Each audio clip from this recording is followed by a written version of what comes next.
Hello again, everybody. It's Plowboy's Ghost Channel. Today I'm going to show you something I've got and tell you something that might shock you. Everyone knows that, all of my regular subscribers and longtime viewers know that my first choice in handguns is and will always be not only a revolver but a single action, but I do love a double action.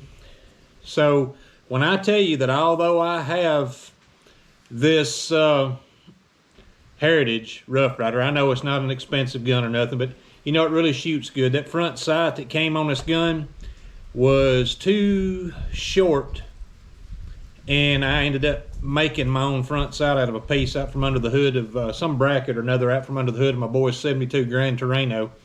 Anyway, you can't even tell that that's not factory as far as it looks, but this gun actually shoots good, don't get me wrong. And I've only recently got back into 22 rimfire a little bit because, well, I like shooting, but I don't like depleting my center fire ammo, whether I'm loading it or whether I'm buying it already loaded. But y'all, that is not my favorite rimfire that I own as far as hands. Well, I don't have any rimfire long guns at the moment. This is not my favorite rimfire handgun. This has become my favorite rimfire 22 handgun. Y'all, I went and bought that a few weeks ago or whatever with some help from y'all, my subscribers on YouTube, as far as, you know, whatever being monetized. I don't get much from it, so y'all don't get the wrong idea, but y'all played a little part in this, and I appreciate that. But I bought that Ruger, that's that Mark IV 22, the 2245 version. I didn't have nothing chambered, but I wanted to be 100% sure. Y'all, I have seen these guns for a long time, and I had never shot one until I bought one, and I don't know why I got the wild hair thinking, you know, that right there just looks like it would be something that I might enjoy shooting. Y'all, I didn't have no idea just how much I'd enjoy shooting this gun. Being the Mark IV, the new generation, you know, they did away with the buttons that they had in place of levers for your slide release and for the safety. And it's got an ambidextrous safety on it. We've already talked about safeties on semi-autos, and I'm not a big semi-auto fan like I was back in the 90s, and maybe, yeah, back in the 90s, back to 1990, 91. But somewhere in about 2000-ish, I started really taking to revolvers a whole lot after I got my first single action revolvers. They were all cap and ball starting back in 1996, 97 on. But anyway, digress.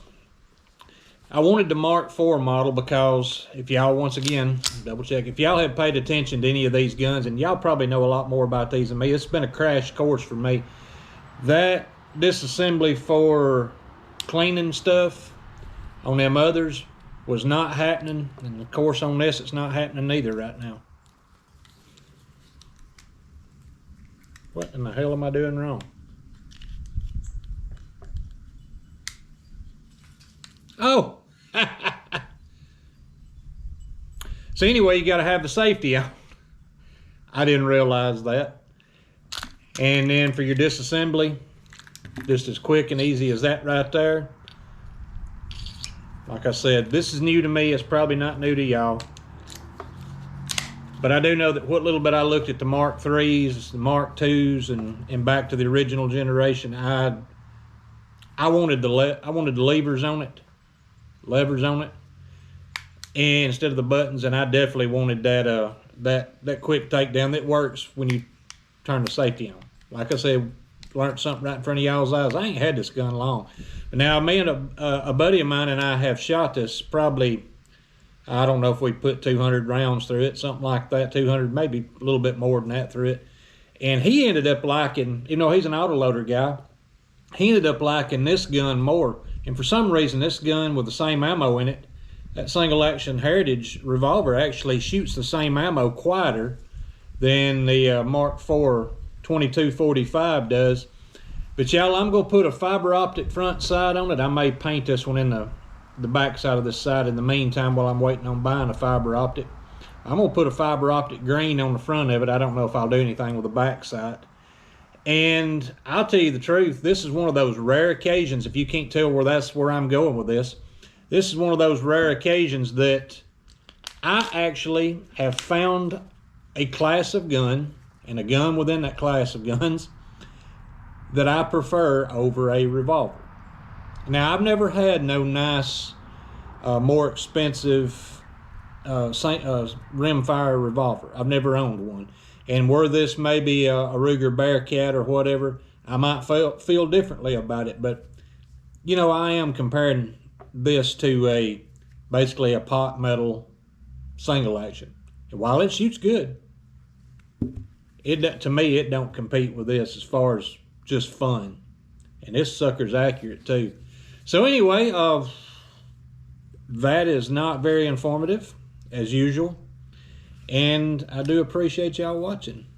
Talk to y'all later. Yeah, I'll do this again. Talk to y'all later.